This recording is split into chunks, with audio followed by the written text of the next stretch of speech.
In 1991, which is 32 years ago, a Japanese diplomat come to Britain and he had a look around and he made some observations about us. And bear in mind, it's not just from a different European culture, but from an alien culture from the Far East. And he said, your people seem failed and defeated. He didn't mean to be insulting deliberately, but he just made an observation that there's something lost about us. Despite illusory sort of prosperity or, probably still the fourth largest economy in the world at that stage, Falklands War was only a decade ago, there was something missing, there's something that weren't quite there, and he noticed that straight away. And obviously things have got worse since. There's so many aspects, there's immigration and multiculturalism, laws that you simply don't understand, failed economy, crime. The list goes on and on.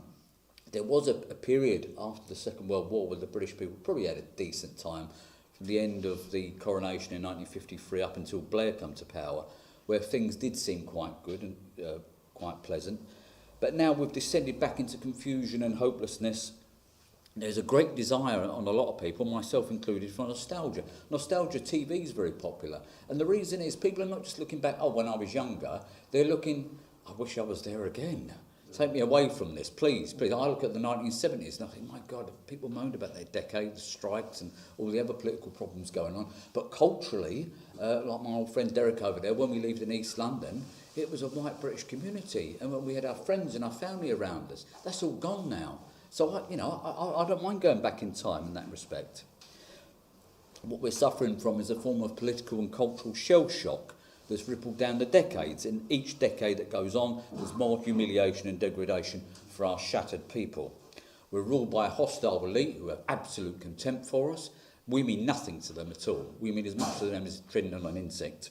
But, to quote the old 50s Prime Minister Harold Macmillan, not one of our greatest Prime Ministers, events, dear boy, events. Things change around. One small incident and the cycle changes completely. Nationalism has declined 2 times in our lifetimes. One was 79-80 with the old NF, and the second time was obviously the BNP 2010-2011. But because there are issues that simply won't go away, nationalism will always revive. Nationalism will always come back. There are the issues of immigration and multiculturalism, the economy, crime, etc., the basic nature of society. These things won't go away, and there is always a chance for a nationalist party to come back and resurrect all the things that we believe in. I think now we're on the right path, because some of our old parties that we all belong to at one stage or another made some terrible mistakes. I think we've learned from those mistakes and now we're making good progress. The task ahead to rebuild and resurrect our ancient country, this North Sea Islands, will strain every fibre of every being possible. But remember the quality of our people.